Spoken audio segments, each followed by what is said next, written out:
Вот она, монета 25 копеек 1858 года. Серебро, Александр II, дореформенная чеканка. Сколько рук ее держало, купцы, крестьяне, солдаты.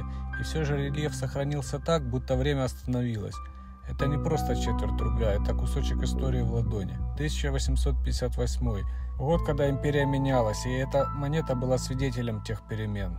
Для коллекционера она значит больше, чем металл. Это связь с эпохой, которая кажется далекой, но оживает в каждой детали.